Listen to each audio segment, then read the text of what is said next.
시청자 여러분 안녕하십니까, 동정민입니다. 오늘 뉴스에이는 단독 보도로 시작합니다. 지난해 4월 국제올림픽위원회 IOC에 제출된 2032년 남북 공동올림픽 유치 제안서를 채널A가 단독 입수했습니다. 문재인 정부가 서울시를 통해서 낸 건데요. 남북 합쳐서 34조 원에 달하는 예산이 투입되는데 세부 내용을 보니 평양 도심을 재개발하고 서울 평양 간 고속도로와 통신망을 깔겠다는 내용도 들어 있습니다. 돈도 돈이지만 UN 대북 제재로 반입조차 할 수 없는 물품들입니다. 먼저 전혜정 기자입니다. 문재인 정부 때인 지난해 4월 국제올림픽위원회 IOC에 보낸 서울 평양올림픽 유치 제안서입니다. 문재인 정부가 어떤 계획으로 올림픽을 준비했는지 기재된 이 서류에서 문재인 정부가 평양 도심 지역 재개발을 구상한 정황이 포착됐습니다. 능라도 5월 1일 경기장과 2km 떨어진 모란봉 구역 일대에 올림픽 빌리지를 구축하되 북한의 에너지 부족 상황을 고려해 태양광 에너지 등을 활용한 주거 문화를 정착시키겠다고 쓴 겁니다. 문제는 선수단 숙박시설인 올림픽 빌리지가 통상 행사 후엔 일반 주택으로 활용된다는 점입니다. 이 밖에도 북한 에너지 공급 지원, 서울 평양 간 와이파이 등 차세대 통신망 구축을 계획했는데 군사적 전용이 가능한 기술 이전을 금지하는 대북 제재 위반 가능성이 제기됩니다. 특수한 건축에 대한 상당한 노하우도 전파가 될 수 있고, 그래서 최신의 통신 시스템을 상대방에게 전달해 주는 것, 우리 시스템을 그대로 북한에 설치를 시켜주면 그거를 가지고 어떻게 공략하고 할지. 올림픽 개최를 위해 북한은 약 1조 9천억 원, 우리나라는 3조 7천억 원의 예산이 들 것으로 추계하며 비용 절감 올림픽이라고 강조했습니다. 하지만 이와 별개로 올림픽 개최 전 인프라가 부족한 북한의 SOC 사업 예산으로 28조 8천억 원을 책정했습니다. 불투명한 사업, 그 남북관계 그 어려운 가운데서 하지 못할 사업을 문재인 정부가 대북관계 개선을 이야기하면서 무리하게 밀어붙이지는 않았는지도 밝혔습니다. 정작 이 계획은 북한과의 협의 없이 문재인 정부 홀로 추진했다는 이유로 IOC에서도 퇴짜를 맞았습니다. 북한과의 접촉 시도 불발로 보아 북한이 유치를 원하지 않는다고 판단한 겁니다. 채널A 뉴스 전혜정입니다. 이 제안서를 IOC에 제출한 게 지난해 4월인데요. 그 바로 일주일 전 북한이 탄도미사일 도발을 감행한 그 직후였습니다. 제안서를 보면 북한은 테러 안전 국가라면서 세계에서 가장 안전한 국가에서 치러지는 올림픽이 될 거라고 자화자찬한 대목이 있었습니다. 염정원 기자 보도 보시고 아는 기자로 이어갑니다. 문재인 정부가 서울시를 통해 IOC에 제출한 올림픽 유치 제안서 28페이지. 서울 평양의 장점으로 세계에서 가장 안전한 지역이라고 꼽았습니다. 남북 모두 총기를 규제하고 있는 국가로 테러나 총기 범죄가 없는 안전한 올림픽이 될 것이라고 강조한 겁니다. 테러 발생 위험도가 남한의 경우 99위, 북한 135위로 나타났다는 통계도 인용했습니다. 이 통계에서 북한의 테러 위험 지수는 0점입니다. 싱가포르와 같은 135위임을 강조한 건데 쿠바와 벨라루스, 코소보 등도 모두 0점입니다. 통계를 내기 어려운 국가들도 모두 135위로 묶여 있어 통계에 오류 가능성이 있지만 북한을 마치 테러 안전 국가로 묘사한 겁니다. 하지만 북한의 사이버 테러는 갈수록 정교해지고 있는 데다 하노이 노딜 이후엔 줄곧 무력 시위로 위협을 가하고 있다는 점에서 설득력이 떨어진다는 지적입니다. 개성 공업지구에 있던 북남 공동연락사무소를 완전 파괴시키는 조치를 실행했습니다. 남조선 것들과의 일체 접촉 공간을 완전 격피하고 2020년 9월 해수부 공무원 피격 사건에도 이 계획은 추진됐는데 특히 제안서를 IOC에 보낸 시점도 북한의 탄도미사일 도발 일주일 뒤인 2021년 4월 1일이었습니다. 북한의 거듭된 위협에도 정부는 제안서에서 올림픽이 북한의 경제 성장에 도움이 된다고 홍보했습니다. 올림픽 개최를 통해 12만 명분의 일자리가 생기고 수십조 원의 경제 효과가 나타날 것이라며 장밋빛 전망을 내놨습니다. 채널A 뉴스 염정원입니다.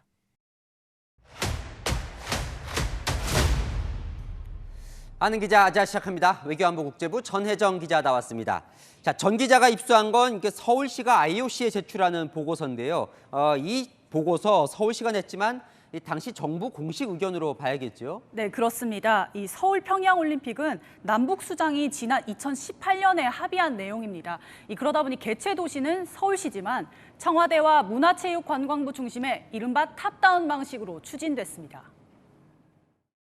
2032년 하계올림픽의 남북 공동 개최 유치에도 함께 협력하기로 했습니다. 2019년 11월 강제 북송 사건에도 문재인 전 대통령은 2달 뒤 국무회의에서 올림픽 공동유치 계획안을 의결합니다. 2020년 개성 연락사무소 폭파, 그리고 해수부 공무원 피격 사건 등이 벌어졌지만 이건 계속 추진됐고요. 심지어 지난해 국민의힘 소속인 오세훈 서울시장이 재보궐선거에 당선됐을 때에도 문재인 전 대통령 서울 평양올림픽 개최 추진을 포기하기에는 이르다면서 이 관심을 당부하기도 했습니다. 이 제안서도 대규모 예산안이 들어가기 때문에 문체부와 기재부 승인 후에 IOC에 발송된 겁니다. 자, 일단 들어갈 것 같다는 이 비용이 어마어마한데요. 정확히 얼마가 들 거라고 추산을 한 겁니까? 일단 북한은 약 1조 9천억 원, 우리나라는 3조 7천억 원을 책정했습니다. 그런데 이건 올림픽 운영비라고 할 수 있고요. 초고속 통신망이나 철도, 도로 등 SOC가 필요한데 여기에 28조 8천억 원을 책정했습니다. 자, 딱 봐도 북한이 28조 원을 어떻게 감당을 하겠습니까? 실현 가능하다고 이런 제안을 한 건지 조금 의아스럽긴 하거든요. 네, 앵커 말씀대로 이 북한 혼자서 30조 원에 가까운 SOC 비용을 다 감당하기에는 어려웠을 거라는 게 중론입니다. 특히 대북 제재가 있는 한 물자 반입도 기술 이전도 지금 하나하나 유엔의 예외 인정을 받아야 하거든요. 그런데 만약 올림픽 유치 후에 북한이 돈이 없다 이렇게 나온다 해도 올림픽 개최를 무산시키기는 어렵습니다. 그래서 저희가 추가로 당시 서울시 내부 자료도 입수했는데요. 필요하면 지방채 발행, 즉 빚을 내서라도 이런 비용은 감수해야 한다는 황당한 논리가 기재돼 있었습니다. 남한이 평양을 올림픽을 개최할 수 있는 도시로 만들어주려 했던 게 아니냐 이런 지적이 나옵니다. 그리고 올림픽 개최를 이유로 제재 예외 승인을 받아 지원하는 방안을 기대했다는 분석도 있습니다. 이 대북 제재와 관련해서 한 전문가는 채널A에 문재인 정부가 일단 올림픽을 유치하고 나면 IOC가 나서서 예외 승인을 도와주길 기대했던 것 같다고 했습니다. 자, 이 제안서가 이제 서울 평양 공동 개최잖아요. 그렇다고 해서 IOC에 이 제안서를 제출하기 전에 북한이 보고 동의를 해줬던 건 아닌 거죠? 네, 그렇습니다. 2019년 초에 IOC 측과 도종환 문체부 장관 그리고 김일국 북한체육상이 3자 회의를 갖습니다. 그런데 이듬해부터 남북 관계가 급속하게 나빠지면서 세부적인 의견 교환은 없었습니다. 어쨌건 우리는 이제 공동으로 개최하고 싶다 제안을 했는데 떨어졌어요. 결국 IOC가 이제 채택을 안 해준 건데 그러면서 IOC가 보내준 답변 내용도 정 기자가 확인을 해봤다면서요? 네, 그렇습니다. 지난해 2월 IOC는 호주 브리즈번을 우선 협상 도시로 정하고 우리 측에는 탈락 통보를 해왔는데요. 당시 IOC는 북한과의 수차례 접촉 시도 불발로 판단하건대 북한이 공동 유치를 원하지 않는 것으로 보이고 이로 인한 불확실성도 매우 크다고 전해온 걸로 확인됐습니다. 그런데 이 통보를 받고도 우리 정부는 항의 서한도 보내고 올림픽 유치 제안서도 보낸 겁니다. 하지만 IOC는 개최지를 호주 브리즈번으로 그대로 확정했습니다. 자, 공교롭게도 서울시가 이 제안서를 낸 지 일주일 후에 보궐선거가 열려서 오세훈 서울시장이 당선이 됐어요. 그러니까 네. 서울시 정권이 바뀐 건데 오 시장은 지금 남북 이 올림픽 얘기는 안 하고 있는 겁니까? 네, 일단 오세훈 서울시장 2036년 올림픽 단독 유치를 노리고 있습니다. 만약에 서울시가 유치에 성공한 뒤에 남북 관계가 좋아지고 여건이 조성된다면 지난번 평창 올림픽 때처럼 북한이 참여하는 방식, 이런 방식은 이뤄질 가능성이 남아 있습니다. 2036년 서울 단독 유치를 일단 하려고 하는 거군요. 네, 잘 들었습니다. 아는 기자 전혜정 기자였습니다. 자, 이 감사원이 보냈죠. 이 서해 공무원 피격 사건 서면 조사 의향서를 받아든 문재인 전 대통령의 첫 반응 경로였습니다. 대단히 무례한 짓이다. 조사를 거절하겠다는 회신조차 하지 않고 감사원 메일 그 자체를 돌려보냈는데요. 민주당은 감사원을 직권 남용 혐의로 고발하기로 했습니다. 우현기 기자입니다. 문재인 전 대통령은 감사원의 서해 공무원 피격 사건 서면 조사 요청에 대해 불쾌감을 드러냈습니다. 대통령께서는 감사원의 서면 조사 요구가 대단히 무례한 짓이다라는 말씀을 하셨습니다. 수사기관도 아닌 감사원이 권한을 넘어 전임 대통령을 조사하는 게 부적절하다는 겁니다. 문 전 대통령 측은 향후 대응은 당에서 할 것이라고 전했습니다. 민주당은 감사원 조사를 명백한 정치 탄압으로 규정하고 총공세에 나섰습니다. 당 정치탄압대책위원회와 문재인 청와대 출신 국회의원 모임인 초금회가 릴레이 기자회견을 열었고 이재명 대표까지 나섰습니다. 정치는 국민과 역사를 두려워해야 합니다. 민생을 챙기는 것이 아니라 야당을 탄압하고 전 정부의 정치 보복을 가하는 데 주력하고 있습니다. 감사원이 감사권 남용에 대해 직권남용으로 공수처에 고발할 것입니다. 범국민적 저항운동을 제안합니다. 김용민 의원은 감사원이 정치적 중립을 버리려면 조직의 명운을 걸어야 할 것이라고 비판했습니다. 민주당은 내일부터 감사원 앞에서 1인 피켓팅 시위를 시작하는데 국정감사에서도 감사의 적절성을 따지기로 했습니다. 채널A 뉴스 우현계입니다. 감사원은 2장짜리 입장문을 내고 문재인 전 대통령에게 질문서를 보낸 법적 근거와 이유를 설명했습니다. 필요에 따라 감사 대상 기관 외의 사람도 조사할 수 있는 감사원법 제50조에 근거해 문재인 전 대통령에게 보낼 질문서를 작성했다는 겁니다. 감사원은 실체적 진실을 밝히는 데 필요하다면 전직 대통령에게 감사원장 명의의 질문서를 보낼 수 있다며 전직 대통령 사례도 언급했습니다. 노태우, 김영삼, 이명박, 박근혜 전 대통령에게 질문서를 보냈고 이 가운데 노 전 대통령과 김 전 대통령은 질문서를 수령해 답변까지 했다는 겁니다. 이 전 대통령과 박 전 대통령은 질문서 수령을 거부했다고 덧붙였습니다. 전직 대통령 사례를 들어 문 전 대통령의 조사 수용을 압박하는 모양새입니다. 국민의힘도 이례적인 일이 아니라며 감사원에 힘을 실었습니다. 대통령을 지내신 분이니까 어쨌든 좀 겸허한 마음으로 대응을 해주시는 게 더 낫지 않겠나 이런 생각을 좀 가지고 있고요. 감사원 측 관계자는 감사원법에 따라 감사 요구에 따르지 않을 경우 처벌이 가능하다면서도 한 번 불응했다고 바로 적용되는 건 아니라고 밝혔습니다. 감사원은 서해 공무원 피격 사건과 관련해 위법 사항이 확인된 사람들에 대해 수사를 요청하고 감사 결과를 공개하겠다고 밝혔습니다. 이번 감사는 오는 14일 종료됩니다. 채널A 뉴스 김유빈입니다.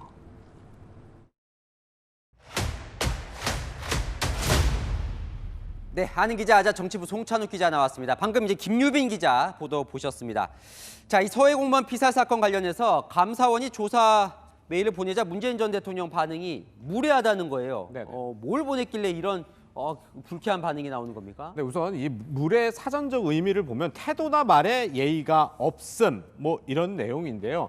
이거 제가 지금 들고 왔는데 이게 지금 보시는 게 이 감사원이 보낸 이 이메일 내용입니다. 아, 그거예요? 예. 네. 저희가 내용을 좀 프린트해 온 건데 이 문재인 전 대통령께 사실관계 등을 명확히 규명하고자 질문서를 송부하고자 합니다라고 이메일이 시작됩니다.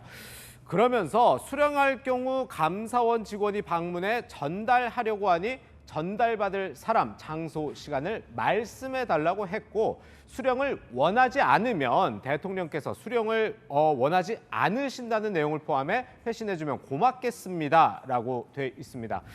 일단 이 이메일을 받은 문재인 전 대통령 측 이렇게 회신했다고 설명했습니다. 감사원 권한이 아닌 것을 하자고 하는 것이라 당연히 거절하는 것이 맞고 만날 필요도 없고 감사원 메일에 회신을 보내는 것 또한 적절치 않아서 감사원 측에 메일을 반송한 것입니다. 네, 방금 저희가 본 것처럼 이 이메일 내용만 보면 물론 뭐 받은 사람마다 좀 다르게 받아들일 수 있지만 어느 정도 예우를 갖춘 듯한데 결과적으로 이 문 전 대통령 측은 이 감사에 끌어들이려는 이런 행태 자체가 무례하다 이렇게 본 것 같습니다. 문재인 전 대통령이 이 무례라는 표현을 쓴 적이 또 있다면서요? 예, 어떻게 보면 또 비슷한 상황일 수도 있는데 2009년 검찰의 노무현 전 대통령 소환 조사 당시로 거슬러 올라가 보겠습니다. 이 문 전 대통령은 저서 문재인의 운명에서 검찰이 노 전 대통령과 박연차 태광실업 회장을 대질 조사하려고 한 것에 대해서 대단한 무례였다 이렇게 썼습니다. 자, 이 피살 공무원 고 이대준 씨 유족들은 이 문 전 대통령 반응에 화가 좀 많이 난 것 같던데요. 네, 맞습니다. 이대준 씨의 형이죠. 이래진 씨 SNS에 이런 글을 올렸는데요. 이 감히 정치 보복을 운운할 자격이 있나? 전직 대통령에 대한 예우도 필요 없을 듯하다면서 당당하면 조사에 응하는 것이 옳지 않냐 이렇게 적었습니다. 자, 시청자 질문입니다. 자, 역대 대통령도 이 잘못이 있으면 처벌을 받았고 서면 조사도 받지 않았냐? 감사원 설명을 들어보면 전직 대통령 조사를 못하는 건 아닌 것 같아요. 맞습니다. 좀 구체적으로 설명을 해드리면 이제 문재인 전 대통령 지금 현직이 아니고 전직이지 않습니까? 네. 그래서 이 감사원법 제50조에 따라서 자료 제출을 요구할 수 있다고 감사원은 설명하고 있습니다. 실제 감사원은 과거 전직 대통령 4명에 대해 질문서를 보낸 바가 있습니다. 자, 이렇게 감사원이 이제 조사를 하겠다고 했는데 전직 대통령이 거부를 했어요. 그러면 끝입니까? 뭐 현실적으로 그런데요. 일단 감사원법에는 조금 전에도 뭐 좀 설명이 나왔지만 감사를 거부하거나 방해할 경우에는 1년 이하의 징역 또는 1,000만 원 이하의 벌금에 처한다고 규정이 돼 있습니다. 그런데 이명박 박근혜 전 대통령 질문서 수령을 거부했었는데 처벌을 받지는 않았습니다. 그래서 전례에 따를 걸로 보입니다. 네, 최근 보면 이전 정권 관련해서 감사원이 아주 적극적으로 나서는 게 좀 눈에 띄긴 합니다. 네, 많은 분들 좀 기억하실 것 같은데 최근에 이 국민권익위원회와 방송통신위원회에서 대규모 감사를 하지 않았습니까? 공교롭게도 문재인 정부에서 임명한 전현희 한상혁 위원장이 있는 기관입니다. 감사원은 더 이상 권익위 직원들을 괴롭히지 말고 이번 감사의 표적인 저를 직접 조사할 것을 강력하게 요청합니다. 네, 그래서 민주당에서는요. 감사원이 정치적 중립을 내팽개쳤다. 또 배후 세력이 있다면 반드시 밝혀야 한다는 격앙된 반응이 나옵니다. 자, 그래서일까요? 민주당 내에서는 요즘 감사원이 검찰보다 더하다 뭐 이런 얘기도 들린다는데 대통령실은 뭐라고 해요? 네, 일단 대통령실은요. 감사원은 이 헌법기관이라 독립적 지위를 갖는다면서 이 대통령실과 이 감사 무관하다는 반응입니다. 자, 한 대통령실 관계자랑 얘기를 했는데 이 최재해 감사원장은 문재인 정부에서 임명된 사람이다 이렇게 얘기를 했는데 이게 정치보복 주장에 선을 긋는 반응이라고 할 수 있겠죠. 검찰은 감사원과는 또 달리 법무부의 외청 그러니까 행정부 소속입니다. 윤 대통령 검찰 출신이고 법무부 장관은 최측근 한동훈 장관이어서 검찰 수사의 경우 대통령 의중과 무관하다 이렇게 보는 사람은 별로 없을 겁니다. 다만 야당에서는 이런 감사들이 문재인 정부에서 좌천이 됐다가 윤석열 정부에서 임명이 된 유병옥 감사원 사무총장이 주도하고 있는 것 아니냐 이런 시각도 내비치고 있습니다. 네, 잘 들었습니다. 아는 기자 송찬욱 기자였습니다. 개천절인 오늘 서울은 하루 종일 이 빗줄기가 계속됐는데요. 도심에선 실외 마스크 착용 의무가 없어진 뒤 이 보수단체가 주최하는 대규모 시위가 열렸습니다. 3만 명이나 몰리면서 이 광화문 일대에 큰 교통 혼잡이 빚어졌습니다. 서주희 기자입니다. 우비를 입고 우산을 쓴 사람들이 태극기와 성조기를 흔듭니다. 서울 세종로 사거리 일대에서 열린 자유통일당 집회 참석자들입니다. 야외 마스크 착용 의무가 사라진 뒤 서울 도심에서 열린 사실상 첫 대규모 집회에 3만 3천여 명이 모인 걸로 경찰은 추산했습니다. 주최 측은 친북 세력이 윤석열 정부의 혼란을 부추긴다며 비판했습니다. 5,300만 국민 여러분, 자유민주주의를 선택하겠습니까? 공산주의를 선택하겠습니까? 같은 시각 종로 일대에선 전군 구국동지연합회 등 다른 단체들도 집회와 행진을 벌였습니다. 비가 오는 가운데 많은 인원이 차로 위에서 열린 집회에 참여하면서 광화문 일대에선 교통 혼잡이 빚어졌습니다. 세종대로와 태평로에선 한때 차량 통행이 한 개 차로만 허용되고 일부 구간은 좌회전과 유턴이 금지되면서 차량들이 꼬리를 물고 서 있어야 했습니다. 택시 잡는 것도 조금 너무 힘들고 좀 버스를 한번 탔는데 너무 오래 걸려서 그냥 저희가 버스에서 내려서 걸어가는 중이었어요. 길을 가로막고 있으니까 지나다니기가 좀 불편해갖고 차량이 통제되거나 이제 제가 가려고 하던 길로 못 가니까 이제 좀 둘러가갖고. 일부 집회 참가자들은 집회 금지 구역인 광화문 광장 남쪽에 모여 광장을 향해 설치된 대형 전광판으로 집회 상황을 지켜보기도 했습니다. 경찰이 이 전광판 철거를 요구했지만 주최 측은 거부했습니다. 경찰은 오늘 집회에서 불법 행위가 있었는지도 따져볼 계획입니다. 채널A 뉴스 서주입니다. 네, 이번 연휴 기간 시청자가 겪었던 일을 제보로 보내주셨습니다. 오늘 새벽 강원도의 유명 리조트에 장송곡이 울려서 투숙객들이 밤잠을 설쳐야 했습니다. 막을 방법도 없었다는데요. 어떤 일이 있었던 것인지 김태형 기자가 취재했습니다. 모두가 잠든 새벽 시간, 강원도의 한 리조트에서 시끄러운 노래가 울려 퍼집니다. 장례식 때 쓰는 장송곡입니다. 경찰이 출동했지만 노래는 멈추지 않습니다. 상당수 투숙객들은 잠을 설쳤습니다. 애들이 너무 힘들어하고 잠을 못 자고 해서 진짜로 집에 가는 가족들도 로비에 와서 보면은 진짜 심심찮게 발견할 수 있을 정도로 좀 많더라고요. 장송곡을 튼 건 하도급 업체 직원들. 리조트 충남 천안지점에서 공사를 하다 계약이 중도 해지되자 지금까지 쓴 공사비를 달라며 강원도 홍천으로 이동해 집회를 연 겁니다. 지난달 22일부터 온종일 시끄러운 노래를 트는 바람에 민원이 쏟아지고 있지만 경찰은 막을 방법이 없다며 난색입니다. 해당 지역이 상업지구라 24시간 집회가 가능한 데다 소음 기준을 넘지 않으면 불법이 아니기 때문입니다. 연휴를 맞아 리조트에 온 관광객들은 분통을 터뜨립니다. 체크인을 하고서야 이런 사실을 알았다는 겁니다. 일정을 변경한다던가 다른 숙소로 변경을 했겠죠. 갑자기 이제 저는 와서 안내를 받으니까 좀 당황스러운 부분도 좀 있고.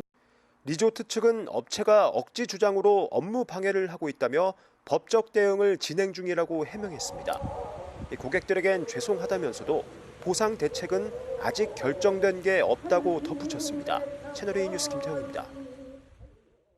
여수 앞바다에서는 선박에 기름이 유출됐습니다. 기름띠가 한때 7km 가까이 번지며 긴급 방제 작업이 진행되고 있습니다. 이 밖에 사건 사고 뉴스를 배유미 기자가 정리했습니다. 여수 앞바다에 검은 기름띠가 선명합니다. 여수 거북선대교와 돌산대교 인근 바다에 기름띠가 보인다는 신고가 접수된 건 오전 9시쯤. 케이블카를 타고 가던 관광객이 목격하고 해경에 신고했습니다. 기름띠는 해수면을 타고 7km 가까이 퍼져나간 걸로 파악됐는데 방제정과 경비함정 15척이 투입돼 방제 작업을 벌이고 있습니다. 해경은 선박 원료인 벙커유가 유출된 걸로 보고 오염원을 추적하고 있습니다. 오염원이나 육상, 해상 쪽에 정박선박이나 그다음에 투며지 선박 대상으로 오염 원인을 찾기 위해서 지금 노력하고 있습니다. 구조대원들이 물에 빠진 사람들을 경비정으로 끌어올립니다. 네. 어제 오후 2시 32분쯤 스킨스쿠버를 하러 나간 5명이 돌아오지 않는다는 신고가 접수됐습니다. 현장에 출동한 해경은 표류 중이던 이들을 발견해 무사히 구조했습니다. 경남 산청군의 한 주택에서 불이 나 50분 만에 꺼졌습니다. 이 불로 평소 거동을 하지 못하던 80대 여성이 미처 빠져나오지 못하고 숨졌습니다. 50대 아들은 화상을 입었지만 생명엔 지장이 없는 걸로 알려졌습니다. 경찰은 정확한 화재 원인을 조사 중입니다. 채널A 뉴스 배유미입니다. 이제 집 나간 며느리도 돌아오게 만든다는 가을 전어 먹는 계절입니다. 그런데 올가을에는 전어 축제에서도 전어 구경하기가 어려워졌습니다. 현장 카메라 정다은 기자입니다. 이곳 충남 보령시 무창포는 가을을 맞아 전어 축제가 열렸습니다. 그런데 요즘 금전어라고 불릴 만큼 전어가 귀한 몸이 됐다고 하는데요. 어떤 사정이 있는지 현장에서 알아보겠습니다.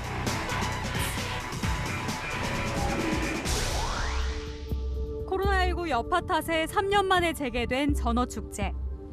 하지만 전어가 차고 넘치던 예년과는 다른 모습입니다. 자연산 전어가 많이 안 잡히니까 단가도 비싸고 네. 작년에 2배는 비싼 것 같아요.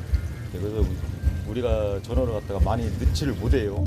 공급이 줄면서 예년에 1kg당 3만 원 하던 전어값은 5만 원대까지 올랐습니다. 새벽 조업을 끝내고 폭우로 돌아온 어선. 어창에 담아온 전어를 부지런히 퍼올려 보지만 새벽 시간 내내 잡힌 전어는 11kg뿐입니다. 어민들도 가을 전어철을 실감하기 어렵다고 말합니다. 나가면은 뭐 하루에 아무리 못 잡아도 100kg 그리 잡는 요즘은 뭐 10kg, 20kg. 전어 대신 그물엔 낯선 고기가 딸려 올라오는 일이 잦아졌습니다. 이 지역에 어떤 고기들이 하나씩 생깁니다. 온난화식으로 이렇게 물이 따시지니까 따신 저방에서 살던 고기가 유입이 되는 그런 현상이 지금 오고 있습니다. 아열대 어종 출현이 빈번해지는 건 우리 바다가 점점 뜨거워지고 있기 때문입니다. 지난 반세기 우리나라 해역 표층 수온은 약 1.35도 상승했는데 전 세계 평균 상승폭보다 약 2.5배 높습니다. 중국과 일본에 둘러싸인 우리 바다는 입출구가 좁은 폐쇄형이라 폭염이나 한파 같은 기후변화에 수온이 쉽게 영향을 받는 구조라는 게 전문가들의 설명입니다. 경남 고성 미더덕 양식장엔 미더덕이 붙어 있어야 할 그물이 텅 비어 있습니다. 그물코가 안 보일 만큼 올라왔던 미더덕이 수년째 구경조차 하기 힘들어졌습니다. 미더덕이 없어진 지는 한 8년 정도 돼요. 한 20% 정도 크다가 폐사를 해버려요. 지금은 아예 생산은 그냥 다 큰 완제품을 구경을 못해요. 근처 굴양식장도 비슷한 상황. 10년 전부터 올해 비교를 하면은 굴이 폐사되는 것이 60% 70% 된다는 얘기죠. 그리고 40% 정도의 살아남는다고 보는데 그것도 얼마간 갈지는 모르겠어요. 수심이 낮은 지대에 설치해 수온이나 강우량 변화 등에 취약한 연안 양식장들부터 타격이 본격화된 것 아니냐는 우려도 나옵니다. 수온 변화가 해양 생태계를 어떻게 뒤바꿔 놓을지 예측하고 대비해야 한다는 지적입니다. 첨단 관측 예측 기술을 개발하는 것 같은 R&D 역량을 강화를 하고 수산자원 관리 제도의 개선 같은 장기적인 계획을 수립해서 밥상 창거리부터 어민 생계까지 뒤흔들고 있는 거대한 변화는 이미 시작됐습니다. 현장 카메라 정다은입니다. 국민건강보험공단 팀장의 횡령 사건 속보로 이어갑니다. 해외로 도피한 최 모 팀장은 총 18차례에 걸쳐 46억 원을 빼갔습니다. 자신의 계좌번호에 시중은행 등 가짜 예금주의 이름을 붙여 결제 문서를 작성하는 치밀함을 보였습니다. 백승우 기자가 단독으로 취재했습니다.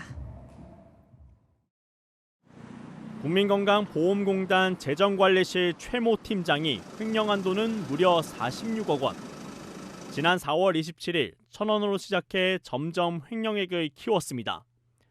6개월간 18차례 나눠 돈을 빼돌렸는데 처음 9번은 자신의 A 계좌로, 마지막 범행일이었던 지난달 21일엔 A, B, C, D 계좌를 돌려가며 돈을 빼돌렸습니다. 액수가 커지니 의심을 피하기 위한 걸로 보입니다. 최 팀장이 돈을 보내겠다며 내부 결제에 올린 계좌 명단입니다. 예금주가 시중은행과 캐피탈 회사는 물론 특정인 명의로도 돼 있습니다. 자신의 계좌번호에 가짜 예금주명만 가져다 붙인 건데 재정관리실 팀장으로서 계좌 정보를 등록하고 변경 승인할 수 있는 권한을 악용한 겁니다. 건보공단은 이들 회사와 평소에도 거래하던 곳이라 별다른 의심 없이 돈을 지급했습니다. 46억 원을 횡령했을 뿐만 아니라 허위 공문서를 작성하고 이를 행사한 점 등이 인정되어 가중처벌될 것으로 보입니다. 가짜 이름을 예금주명으로 사용하는 치밀한 범행 수법까지 드러나면서 장시간 준비된 기획범죄라는 지적이 나옵니다. 지금 현재 저희 감사반이 일요일부터 특별 감사를 하고 있는데 형사 고발, 계좌 동결 등 손실을 최소화를 위한 노력을 하고 있고, 현재 필리핀에 머무르고 있는 최 팀장은 자진 귀국 공고에도 응하지 않는 것으로 알려졌습니다. 채널A 뉴스 백수호입니다. 청년 내일 채움 공제, 중소기업에 취직한 청년들이 일정 기간 근속을 하면 본인과 회사, 정부가 함께 돈을 부어서 목돈으로 돌려주는 제도죠. 그런데 만기를 앞두고 중도 해지를 해야 하는 경우가 적지 않다고 합니다. 그 사정을 김민환 기자가 알아봤습니다. 2019년 3년 만기 청년 내일 채움 공제에 가입한 중소기업 전 직원 백선화 씨. 매달 월급에서 16만 5천 원씩 내며 올해 3월 만기만 기다렸습니다. 그런데 최근 회사가 임금과 고용보험료를 체납하면서 중도 해지할 상황에 몰렸습니다.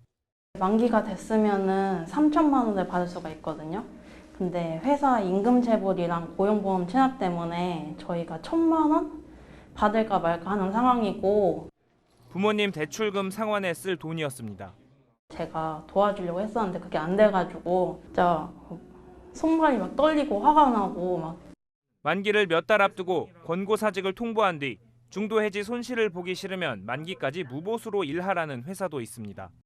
4개월만 정말 버티면 이익이 나오고 그 계획에 따라서 다 절차적으로 될 텐데, 말씀드리니까 그렇다면 4개월 동안 무급으로 일을 할 수 있겠냐. 청년공제는 근로자 본인 부담금에 정부 지원금과 회사 기여금을 보태 적립하는데, 기업 책임으로 중도 해지되더라도 기업은 그간의 기여금을 돌려받기 때문에 악용 가능성이 지적되어 왔습니다. 중도 해지 책임이 기업 측에 있는 비율은 20% 가까이 됩니다. 고용노동부는 문제를 알고 있다며 내년부터 해결책을 찾아보겠다고 설명합니다. 사전에 대상 기업의 고용보험료 체납 전력 등을 꼼꼼히 따지고 기업 책임으로 인한 청년들의 손해는 보전해주는 제도 개선이 시급합니다. 채널A 뉴스 김민환입니다. 청년과 신혼부부를 위한 1회 2%대 버팀목 전세자금 대출은 조건도 까다롭고 대출 한도가 낮아서 그림의 떡이란 반응이 많았는데요. 내일부터는 대출 한도가 높아집니다. 박지혜 기자입니다. 서울 여의도에 최근 전셋집을 구한 한 30살 직장인. 연소득 5천만 원 이하 무주택 세대주로 연 1에서 2%대 낮은 금리에 청년 전용 버팀목 전세 대출을 받을 수 있었지만 포기했습니다. 낮은 대출 한도 때문입니다. 대출 한도가 7천만 원이라서 그걸로는 사실 서울에서 전세 구하기 굉장히 어렵잖아요. 그래서 월 이자를 더 부담하더라도 한도가 좀 더 높은 일반 버팀목 자금으로 대출 받았었습니다. 몇 년간 치솟은 집값 따라 전세 보증금도 오르자 정부는 청년과 신혼부부를 위한 버팀목 전세 대출 한도를 높이기로 결정했습니다. 기준 금리 인상 여파로 시중은행의 전세 대출 금리가 최고 6%를 넘어서는 상황에서 서민 주거비 부담을 더 줄이겠다는 겁니다. 청년의 경우 보증금 1억 원 이하 주택에 7천만 원까지 지원했지만 내일부터는 3억 원 이하 주택에 2억 원까지 대출 가능합니다. 신혼부부는 대출 한도가 수도권은 3억 원으로 지방은 2억 원까지 늘어났습니다. 대출 대상 전세 보증금 상한도 수도권 4억 원, 지방 3억 원으로 각각 확대됩니다. 한도가 부족해서 버팀목 대출을 이용하지 못했던 청년들이나 신혼부부가 더 기회가 많아질 것으로 생각합니다. 정부는 청년과 신혼부부 버팀목 전세대출 이용 건수가 기존 대비 최대 30% 이상 증가할 것으로 내다보고 있습니다. 채널A 뉴스 박재입니다.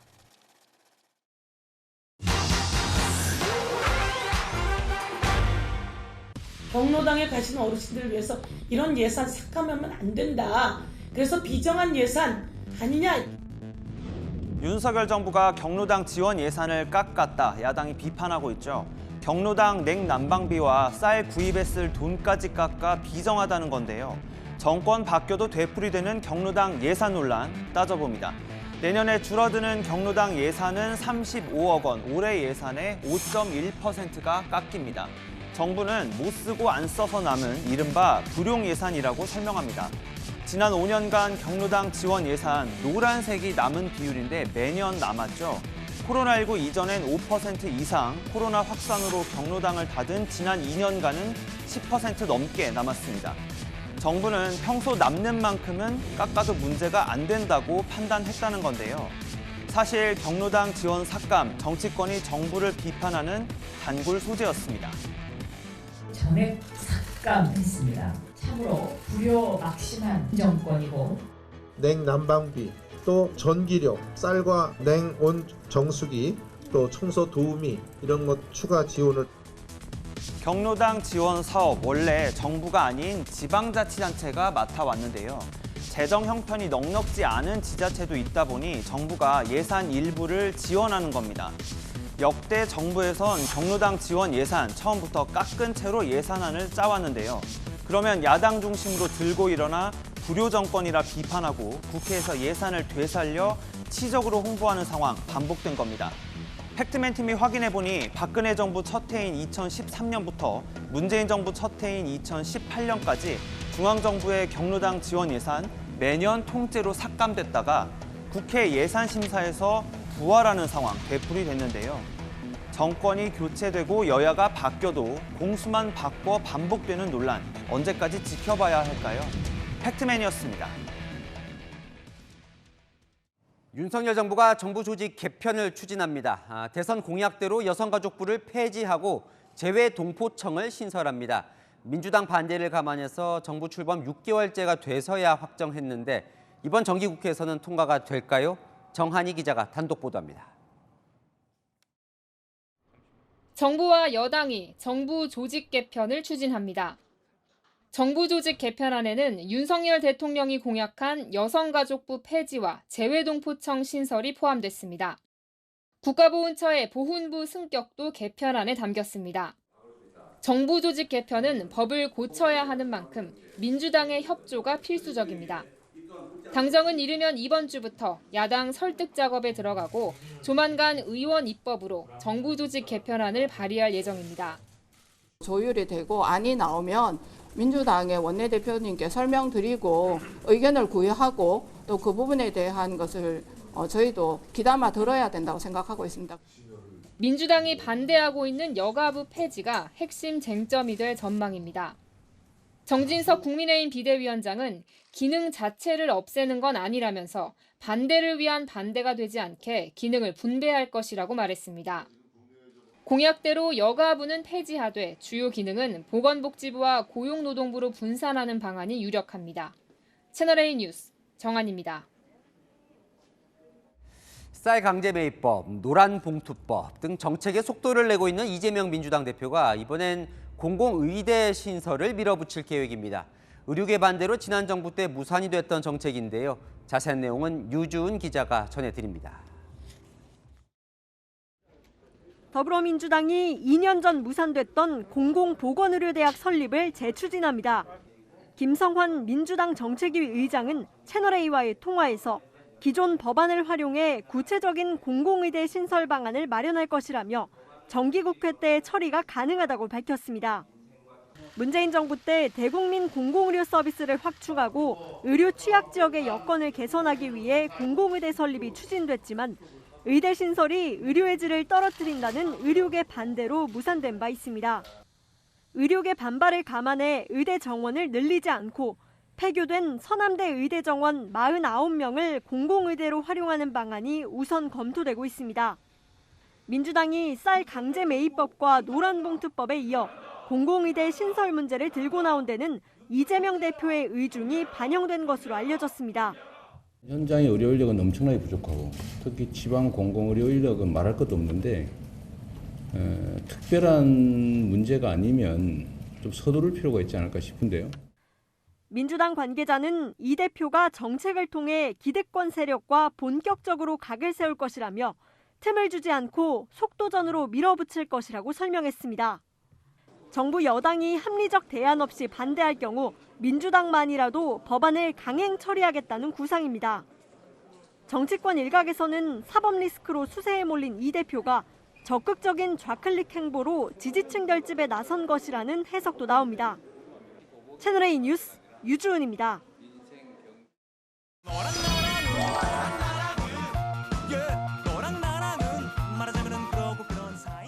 여랑 김민지 기자의 휴가로 정치부 최선 기자 나와 있습니다. 첫 번째 주제 보겠습니다. 갈라진 한민족, 오늘 한민족의 하늘이 열린 개천절인데요. 네, 그런데 오늘 여야 정치권은 갈라졌습니다. 개천절 행사장에서 정진석 국민의힘 비대위원장, 이재명 민주당 대표가 나란히 앉았는데요. 어색함이 가득했던 모습 보실까요?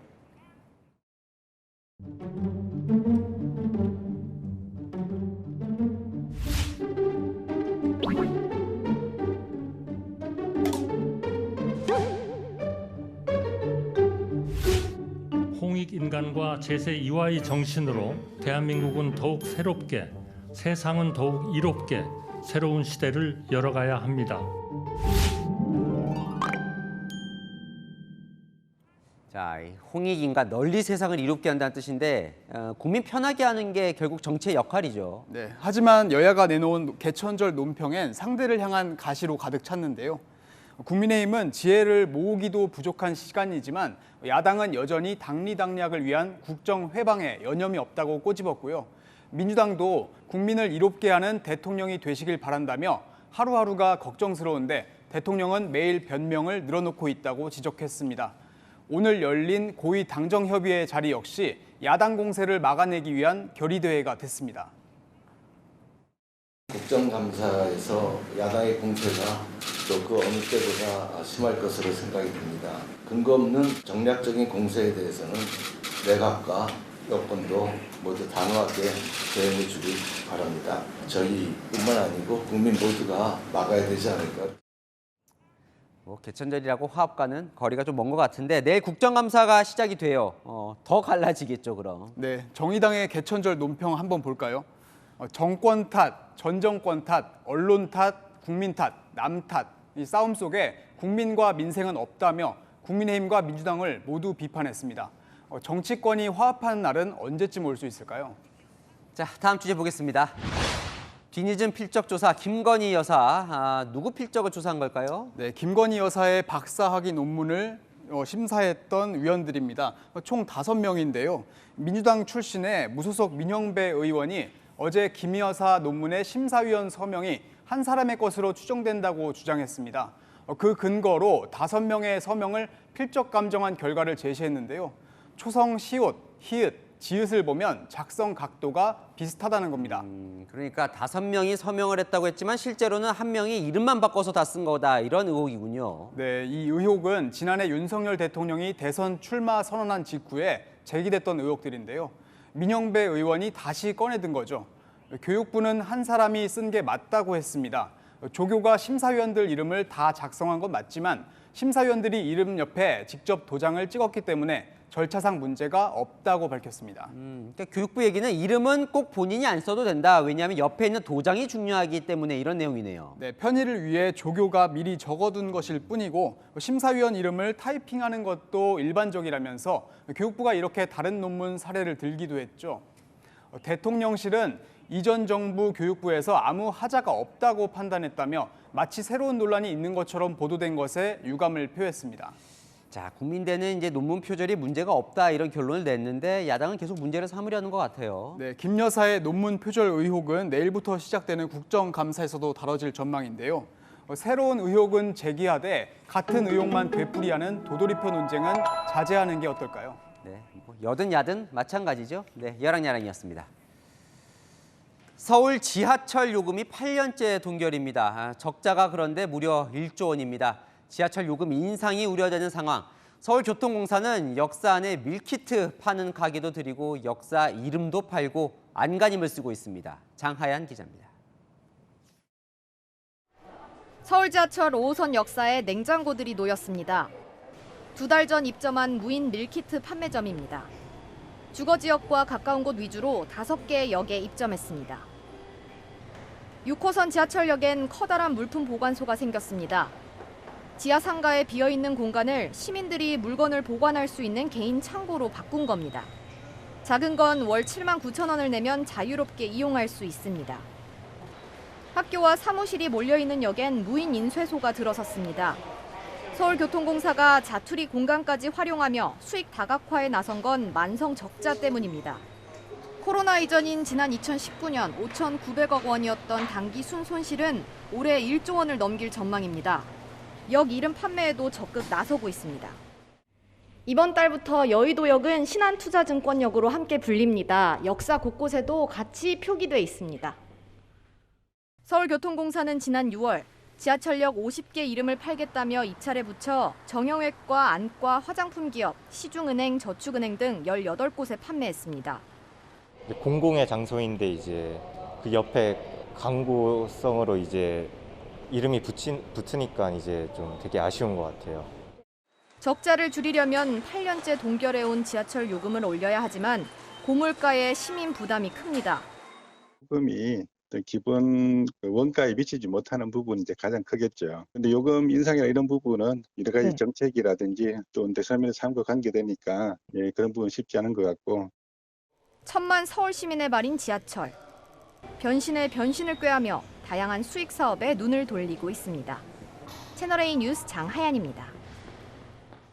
카카오톡 같은 메신저로 대화할 때 각종 이모티콘 이제 습관처럼 사용하죠. 그런데 아이폰 이용자들은 오는 6일부터 20% 정도 더 비싸게 카카오톡 이모티콘을 구입해야 합니다. 그 이유를 김승희 기자가 설명합니다. 말보다 더 쉽게 감정을 전달하기 위해 쓰는 카카오톡 유료 이모티콘. 오는 6일부터 아이폰 이용자들은 안드로이드폰 이용자보다 500원 비싼 3,000원에 구입해야 합니다.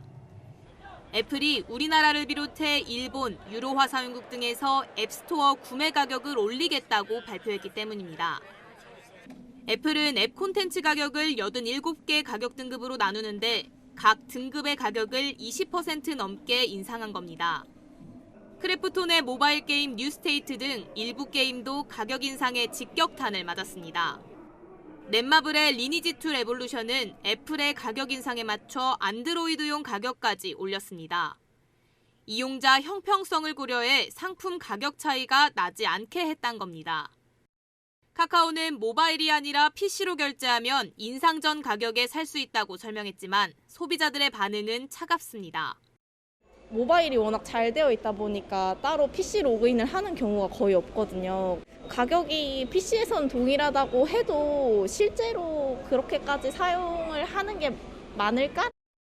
한 달에 한 10,000원 이상 정도는 20%가 사실 적지 않은 비율인데 너무 높게 갑자기 한 번에 이렇게 올려버리니까 소비자들의 부담도 커질 것이라고 생각을 하고 있습니다.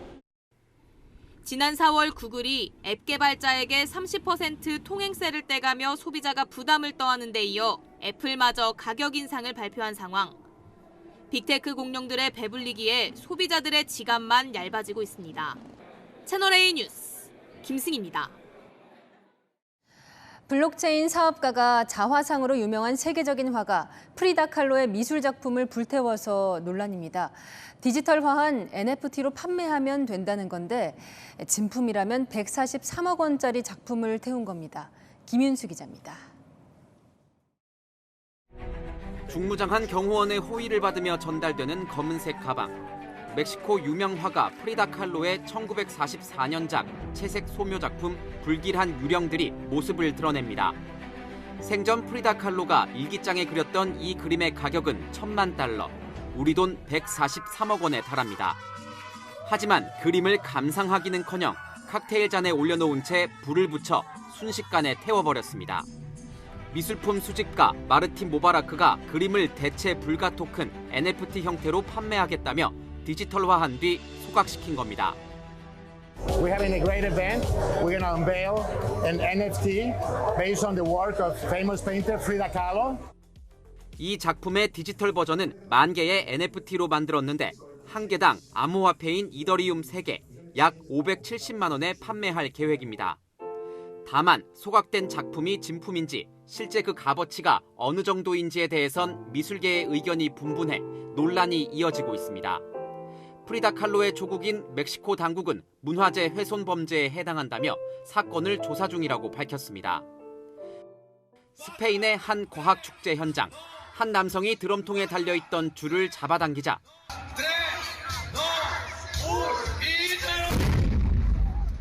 폭발과 함께 아수라장이 됩니다. 극저온 액체 질소와 뜨거운 물을 합쳐 구름을 만드는 실험을 하던 도중 폭발 사고가 난 겁니다. 이 사고로 현장에 있던 어린이 10명 등 18명이 드럼통 파편에 맞아 부상을 입었습니다. 채널A 뉴스 김윤수입니다. 히잡 의문사 사건으로 촉발된 이란의 반정부 시위가 확산되고 있습니다. 정부의 탄압을 받던 소수민족들도 들고 일어났고 세계 각지의 여성들이 연대의 뜻으로 머리카락을 자르고 있습니다. 이다혜 기자입니다.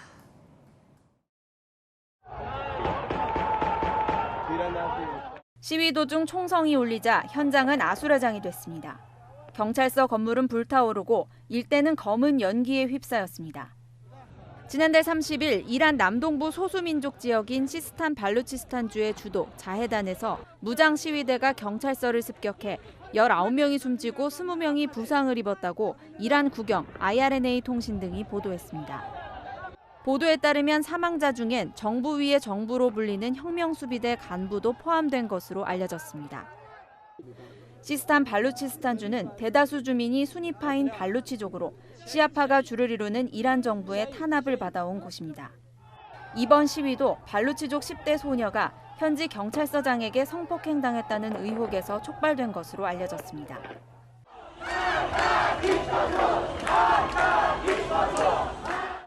히잡 의문사 사건 이후 거세지는 반정부 시위가 이란 남부의 후제스탄, 서부의 쿠르디스탄 등 소수민족의 저항운동으로까지 번지고 있습니다.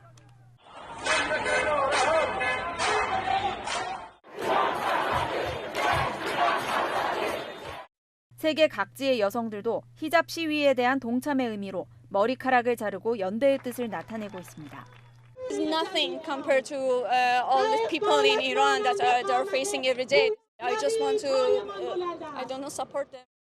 이란 인권단체에 따르면 지금까지 반정부 시위 진압 과정에서 최소 92명이 사망했습니다. 채널A 뉴스 이다혜입니다. 중부를 중심으로 가을비가 내리고 있습니다. 비구름은 밤사이 전국으로 확대될 텐데요. 중부지방은 내일 새벽까지 집중호우에 대비하셔야겠습니다. 수도권과 강원 영서, 충남과 충청 북부에는 80mm 이상이 내리겠고요. 중부와 경북 북부, 또 전북 북부에는 최고 60mm가 예상됩니다. 비가 내리는 동안 전국에서 바람도 강하게 불겠습니다. 특히 강원 산지는 초속 25m 이상으로 시설물 안전사고에 유의하셔야겠습니다. 비가 그치고 나면 부쩍 쌀쌀해지겠습니다. 아침 기온은 10도 안팎으로 떨어지겠고요. 한낮에도 20도를 밑돌아 옷차림 대비 잘 하셔야겠습니다. 내일 아침 기온은 서울 17도, 대전은 20도로 출발하겠고 한낮에는 서울 19도, 전주와 광주는 21도가 예상됩니다. 강원 영동은 금요일까지 비 소식이 이어질 전망입니다. 날씨였습니다. 대단히 무례한 짓이다. 감사원이 서해 공무원 피살 사건 질문서를 보내겠다고 하자 문재인 전 대통령이 보인 반응이라죠. 그러자 피살된 공무원 유가족 기가 막힌다며 분노했습니다. 내 동생 내 남편 구해주지 않았고 오히려 월북 딱지를 붙인 채 진상 밝혀줄 기록물 봉인한 게 누구냐면서 말이죠. 정치감사 여부 논란과는 별개로 당시 국가 책임자로서 진상을 알려주는 게 유가족에 대한 최소한의 도리 아닐까 싶습니다. 마침표 찍겠습니다. 무례를 말하기 전에 뉴스에 마칩니다. 감사합니다.